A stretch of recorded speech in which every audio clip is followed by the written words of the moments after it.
Hey guys, what's up? It's Neonta Williams with the Advocates Chair with Black Alabamians for Education, and we are here with another episode of the Advocates Chair. I am excited. You guys know what I'm going to say. I'm so excited. Yeah. I'm excited because anytime we get an opportunity to bring in folks from our community who are doing phenomenal work, who have taken their professional careers, their personal desires, and just kind of flourished into all things amazing. And that's exactly what our guest has done today. I'm excited to welcome you. Who is us? Welcome you to the Advocates Chair, Dr. Henry Davis. Doctor, y'all heard me say that. I'm so excited. What's up, Doc? Thank you. I'm just grateful to be here. I'm excited for this conversation. A little nervous, but we're gonna work through it. Don't be nervous. Don't be nervous. It's just a conversation. It's just sitting up here with Neonta. It's not like we don't know each other. That's it. Done a little bit of work on me before, so oh, good. So listen, tell us, tell us a little bit about yourself and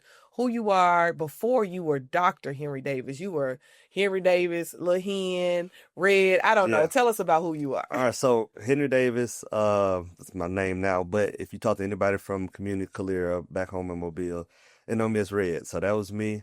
Just a guy that loved sports. Wasn't bad in school, but I got in a little trouble. Just kind of I pushed the edge. Like, hey, if that's the line, don't cross. I'm gonna be right on top of it. So I've always been that guy, and I think it's kind of helped me, like now in my professional career. Now especially like City Council, like, hey, how do we find where's the line and how do we get really close to it without crossing and making things work for best for us? So yeah, that's just always been me. Push the edge, don't go too far. Not gonna do enough to get in trouble. I'm gonna do enough to where you have to say something to stop me from getting in trouble. That's always been me. Yeah. Okay, I feel like that's all boys. Yeah. I could be wrong, but I feel like that's all boys. I grew up in a household with 3 of my brothers, but I have 5 brothers, and so it's like every single one of them. I'm like, yep, doing too much, and it's so funny because now their kids have kids. Oh yeah, and I'm watching their kids, which are like my great niece and nephews, do the things that their dads did. It's and crazy. I'm like, especially now with my son, he's 2, and I'm looking at him like, don't do, you know better. He'll look at me and double check like, I'm about to do it, Dad. I'm like, no, and he'll stop it. Like, all right, I'm gonna sit down. But yeah, he's definitely gonna be one. All the stuff I gave to my teachers and my parents, I feel like it's about to come back and it's coming. It's coming. I can see it in his You face. better get some skills. You better get some skills. So you told us you are from Mobile, Alabama. It's not pronounced mobile or mobile? No, Mobile, Alabama. Mobile, Alabama. Yes, that's where I'm from. I was born there, grew up there till I was about 7, and we made our move up towards this area to Calera, outside Birmingham. Okay. So what school did you go to at elementary in Mobile? In Mobile, I went to Little Flower Catholic School. So all my family went to Catholic school there. And that was the big change moving here where Catholic school is rigid, just a very structured environment. Everybody, like you knew everybody that's coming through it. And then came up here, and honestly, if we tried to find Catholic school, the demographics just were different. I would be like the only black kid in the school. Mom didn't want to put me in that. So we hey, let's find the public school that you feel like, fits best. So we visited a couple of schools around the area, and she just liked the mix in Calera. It was predominantly white, but it still was maybe like 75-25 black. Well, I wasn't the only kid, but I kind of found myself in that environment. Yeah, so that's how I ended up in little old Calera. So did you went from a private school did you go to a public school when you got to Calera? Yeah, Calera's public school, yeah. So from private school to public, and I remember that first, I went second grade. That second grade year was tough. Yeah. It's just different. It's wide open. Where private school, it's like everybody walks the narrow line. We're not going to look, no acting open class on that. And you get to Calera, it's like, oh, they're having a blast. Yeah. And it took a while to find my identity here. So I remember getting in trouble for moving Mobile in every fashion, like Nike, Jordans. And with Calera, the kids that I hung out with didn't have that. So I used to cry and complain, like, Mom, I want to go get the Russell shirt from Walmart. And I want to wear my Nike shirt. Nobody else has Nike. So it took me a while to find my identity. Like, it's okay to be you. You want to wear style, and not make people feel bad. Because coming from Mobile, like I said, everybody has on the newest Jordans. And here it's like, hey, you the only one in school with Jordans on. So you did kind of get like, hey, man, you spoiled, bougie. Yeah. So it took a while to kind of find my identity here. But and that was at a young age, kind of figure out, hey, where do you fit in? It's okay to want your nice things and still pull people along with you. So I found that really interesting, just because you're talking about a second grader. That's like you said, 7, 8 years old, and you're already recognizing that identity is important, from one environment to another. And so, but it's also pretty cool to be able to pivot and make those adjustments and not conform. Starting out thinking, well, maybe I need to conform okay, everybody else has this, not understanding brands, but understanding brands at the Right. same Yeah. time. Yeah. That's really interesting because I think so you're a parent. Let's just jump into it, right? So you're a parent. Like what from that experience that you had personally do you think will, I guess, better position you for you and your son? It's so I think about now too, like coming from Mobile, we have uniforms. So only thing you had, your identity was your shoes. So that kind of why it resonated with me. Like to this day, like shoes are gonna be my big thing. For him, it's shoes. So it's kind of like, hey son, you may have.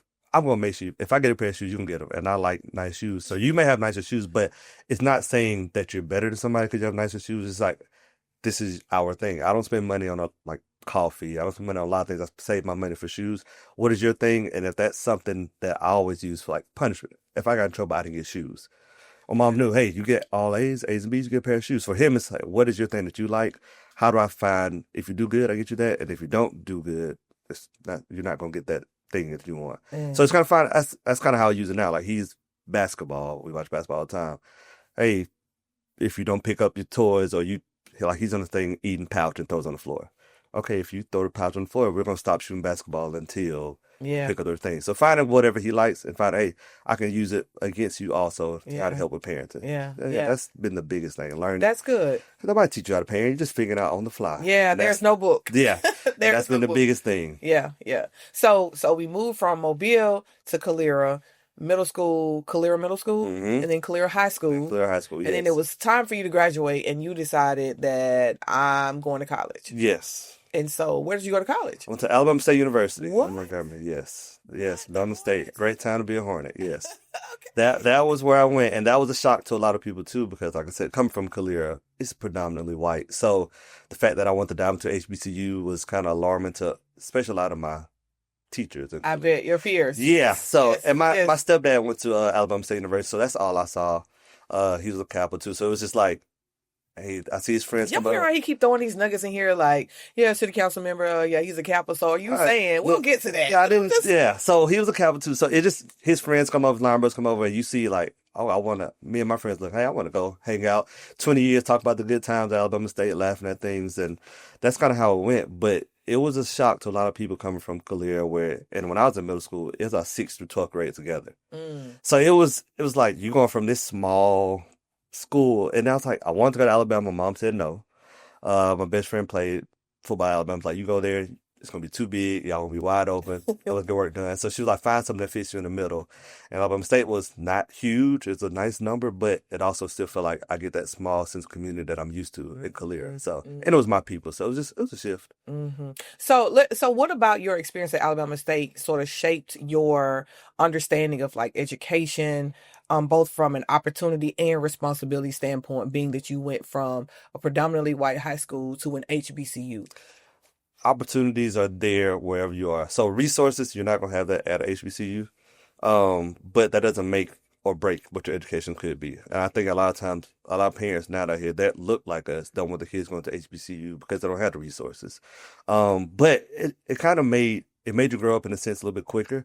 Like we always laugh, like me and my friends, like, you gotta be a dog to go to Bama State, because this was time where, and honestly, you wake up on a Saturday morning and go to a basketball game or football game, you didn't have hot water, you didn't have water, so it's like you gotta adjust. Your financial aid may be a little behind, but okay, your money's different. How do you manage that money that you do have to the next step? Good. That's good. So it did kind of help mold me as an adult. Like now, like I budget, because I've been budgeting since 18, knowing money's gonna be different. Sometimes financial aid comes second week, sometimes comes second month. Yeah. That's good. Let's take a pen right there. Yeah, listen, y'all, I'm sitting here with Henry Davis, Dr. Henry Davis, and we are talking about his formative years leading him up to his HBCU experience at the Alabama State University, right? Mm-hmm. That's what you said, ASU. Yes. I still say Go Bears, but I love my HBCU. I'm Neonta with the Advocates Chair. We'll take a quick break and we'll be right back.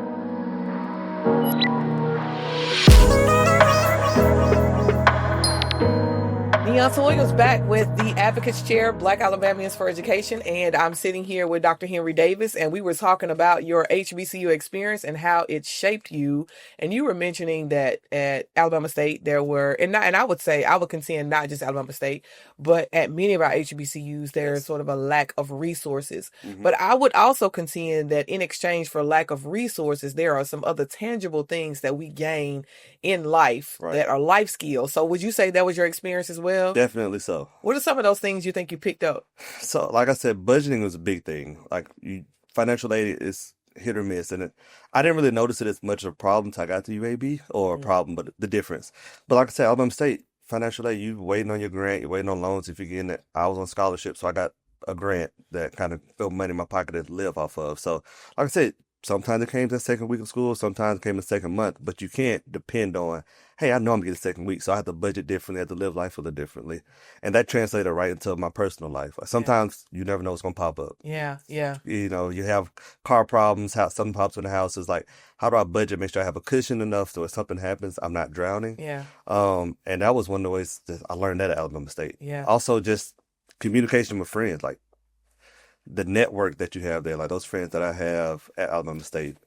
They always say 1 in 4 people are not going to graduate. That was the thing they scared you with at when you went to Connection Day. Like, look at your suite, only one of you will graduate. And it was just different for us. 3 out of the 4 graduated in my suite, and we still taught to this day. And we're all doing things. One's a teacher, one's an accountant, and one's an athletic director. Wow. So it's just like those little things that just find a group for you. Yeah. And it's a big place, and there's so many different crowds. It's easy to go the wrong way, but it was like, find a group that fits where you are. Yeah. I think that's really a overall sort of college experience ultimately. Like, you know, you go in as a freshman one way and you come out as a senior. And not only do you come out as a graduating senior with a degree, but all those experiences. So let's talk a little bit about, so you got your bachelor's degree in rehabilitation services. Okay. Yes. Rehabilitation services. Rehab services, what I got it from Alabama State. And that was an experience in itself too. Some people think of rehab as physical therapy. It fits hand in hand. No, my degree was more fit on like the drug rehab. So it was totally different experience, and it's one of those things, guidance. That's why I try to help people now. I heard rehab, I'm like, hey, I'm gonna go major in that. I didn't want to do biology pre-med at the time, and I was just like, they secondary rehab services and be a physical therapist. And then you start taking classes, and they start talking about drugs and alcohol rehab. And it was like, yeah, but I'm too deep at this point, because the first 2 years you're taking classes and it was kind of generic. And then once I got in there, I'm like, it's too late to go back and do bio pre-med. And people don't know it's physical therapy. You apply after your junior year of college. So you can't wait. You really don't have, after those first 2 years of the generic class, you don't have 2 more years to figure it out. You have 1 year, get those classes and go. So I learned a lot about just mental rehab or drug addiction. And it kind of helps fit, because in physical therapy, you're going to have all types of things come in. You have people dealing with pain that's been chronic back pain, taking all type of muscle relaxers. They're just trying to find a way. So I do use that degree a lot more than I thought I would. But I did know after undergrad, I had to go back to school because I didn't want to do that full time. Yeah. I did not know that. We have talked a lot, but I did not know that was, to your point, I automatically assumed that you were talking about like physical therapy type rehab. So you got your degree in rehab services. In undergrad, and then you applied for physical. So how does it? Is it a graduate program? Is it like a doctoral program? It's a graduate program. It's a doctoral program now, but it's like I said, it's so different. People don't know. After junior year, you have to go ahead and apply. Okay. The whole first semester, senior year, you're interviewing, you're getting your application out. You want to know where you're going before the second semester senior year, because you got to pay for it. You got to kind of know what part of the country you're going to live in. But it's a doctoral program. Applied to UAB, Alabama State, a couple different schools. Those are my top 2. And it just was a tough decision once you get accepted to both. It's like, where do you go next? Like, hey, this is home, but also UAB was, I know they were top 10 and might have been in the world at that point. Wow. For PT school. So my mom was like, you're going to UAB, but my heart was like, this is home, Alabama State. Yeah. And that was tough to kind of make that decision. Yeah. And so you made the decision to go to UAB. And I'm going to UAB. There's a multitude of factors. Like I said, resources, things were different. Alabama State, you have 2 cadavers for PT, OT, and prosthetic orthotic program at the time. I don't know if they have more now. And at UAB, you go on their tour, they have 50 cadavers out there just to learn from. So it's just like, some of the things I feel like, and I needed a mix. I've been at HBCU for 4 years. I want to kind of be able to walk and talk with any person I come in contact with. And my mom felt like UAB. She kind of was like, "Hey, I know I'm gonna stay this home, but you gotta get out your comfort zone to go to UAB." And it was a total adjustment. Even from the interview process, it was like, "Hey, I'm dropped back in Calera when I first started." So it was just like starting over all over again. Yeah. So shout out to mom for the advocacy piece. I mean, this is the advocate's chair. And so Yeah. I'm listening in for those times where really advocacy for yourself had to kind of step up, and then having that community around you to advocate for you, to recognize that there's even more and better. Right. You know, it's hard for us to kind of pull away from our HBCU experiences because it is home, but that being diverse and knowing in the career that you're in now, you know, there's a diversity of population of people that you're going to serve. Let's talk a little bit about, like, I see you have your company's shirt on, a sweatshirt on. So let's talk about, okay, so because I want to fast forward this. So you finish UAB in physical therapy, Right. and then you get to work, and then you realize, like, you know what, I should be an entrepreneur. Like, I can have my own. And then you and your wife birth Reset. Yes. Yes. So tell us about that. How does physical therapy tie into advocacy and education, if that's a thing? Yeah, so it's a huge thing for me. So it started even in undergrad. There was a program for HBCU kids to go to UAB in the summertime. So we spent 3 summers there learning, doing research. So I was familiar with UAB. That's kind of why I didn't want to go, because it was scary. You know, you want to stay in your comfort zone. But I had a lot of advisors that would advocate, hey, go to UAB for the summertime, learn, research with the best of the best. You have an opportunity that's unique to HBCUs. You got to go try it out. And it was one of those things that we went and did, and I met the director of UAB at the time, and still talk to him now, who's the director when I was there. And there's that push from my advisors. I think that's the thing about HBCUs that are so unique, because my teachers, they didn't just know me, they knew exactly how I was. Hey, you love being in your bubble, but I got to push you because there's more out there. And I had one professor that she literally did the application and handed it to me. So, hey, email this, you're going. And that kind of helped, just kind of, you don't know, I was 19, 20.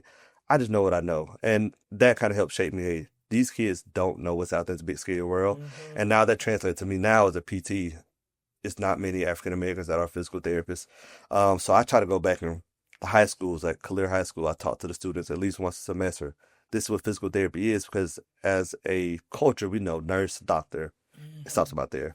But there's so many healthcare professions that you can go into. And I want to make sure people know, hey, even if you're not a physical therapist, there's so many things that you can do to make decent money and be in the healthcare world. And I just try to find ways, different kids. I love sports.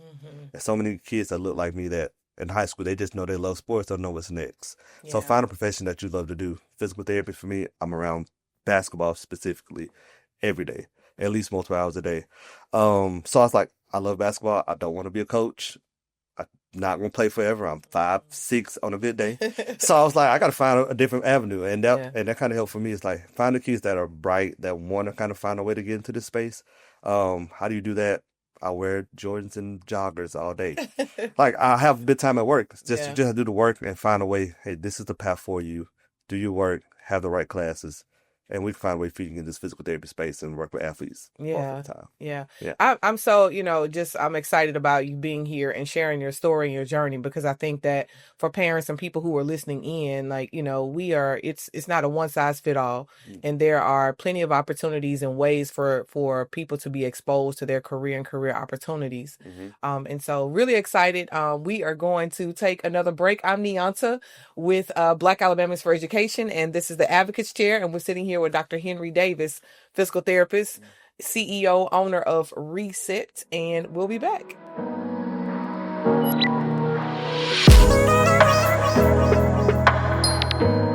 We're back, y'all. It's Neonta with the Advocates Chair, sitting right here with Dr. Davis, and we're going to jump right back into it. So we were talking during the break, and we were trying to hold off, but it was kind of hard. So I, you and I met, I guess it's probably been over a year ago now, maybe nearly 2 years Almost ago. 2 years now. Yeah. Yep. I had just had a procedure done on my knee. First time ever letting anybody cut on me in my life. And I was like really nervous. Yes. But was excited to have encountered you and other amazing physical therapists that has gotten me healed and back to a place. But during our encounter, you and I had a great conversation just around, like, so what do you do and what do I do? And we kind of talked about marrying, like, the love for athletics, basketball, sports, into our professions. And you were telling me that and I could tell that there was something more in you, just sort of this passion around like education and hmm community and people.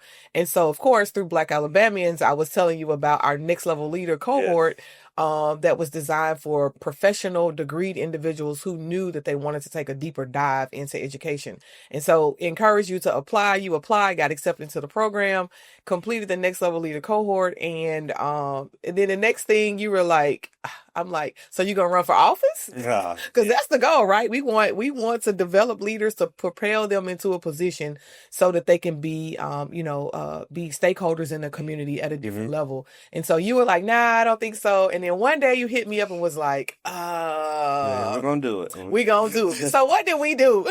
So we did. We ran for city council in Calera, and we ended up winning. So city councilman in Calera, but I was firmly against it in the beginning, and I firmly against. I guess it was another point getting out of my comfort zone. Even with doing next level leaders, it was like everybody in there is in education. I was like, I'm not in education. What value do I bring to the table? Yeah. So even the day before the first thing, I kept asking like, should I be doing this? Do I need to do it?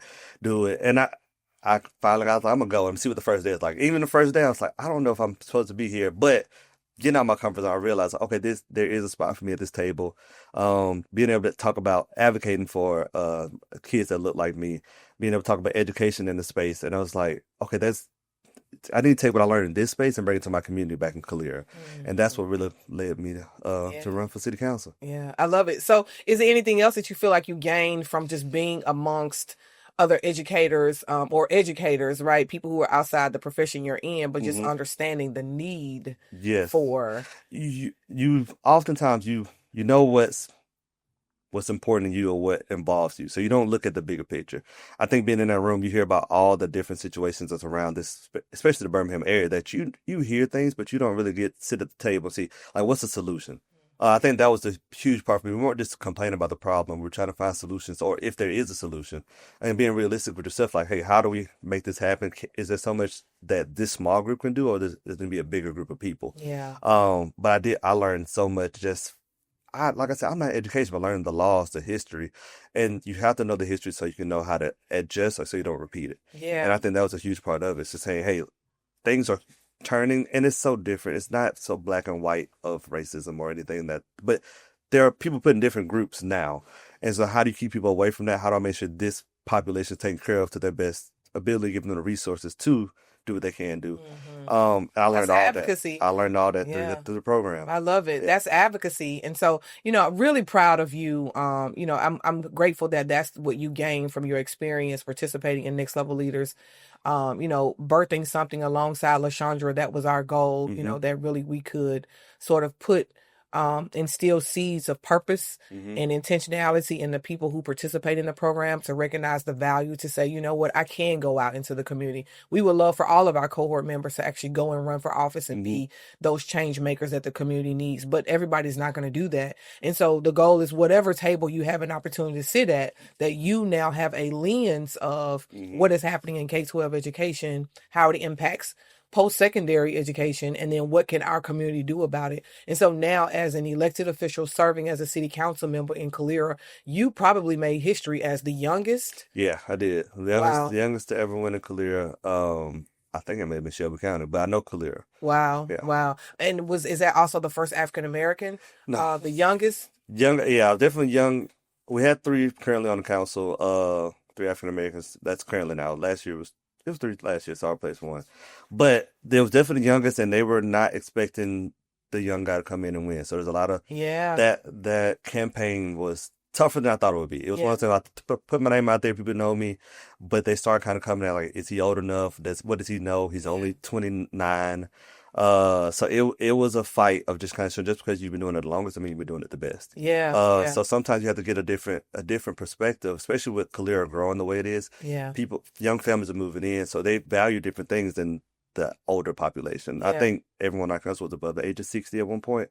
So now there's two of us that are under the age of 40. So we're kind of like, it's a different lens on kind of how we want to Yeah. approach the next 5 to 10 years for Yeah. Calera. I love it. And the thing is like, I'm hoping that your colleagues recognize, the more chronologically mature colleagues recognize that you need that youthfulness if you want to continue to thrive. It's not that, especially the right kind of youthfulness, right? Like you come along with the level of maturity as an entrepreneur. You have a business in Calera, you're a husband, you're a leader in the school system, from the outside in, you're Right. working with students, you're building community. And so this is what our communities need to thrive. So you're connected to the joints of, look at me talking about joints, the joints of the system that make things kind of work and flow for the betterment for the entire community. So I that excites me about that. Even our work here, we are intentional about engaging Black families, but we're inclusive of all because we recognize it takes all of us in order to be able to be have the level of impact that we need in the community. I'm trying to read some of my questions here while just talking because we have such a great flow. But in what way can the business community step up its involvement in education? Oh, so we literally had a meeting about this last night.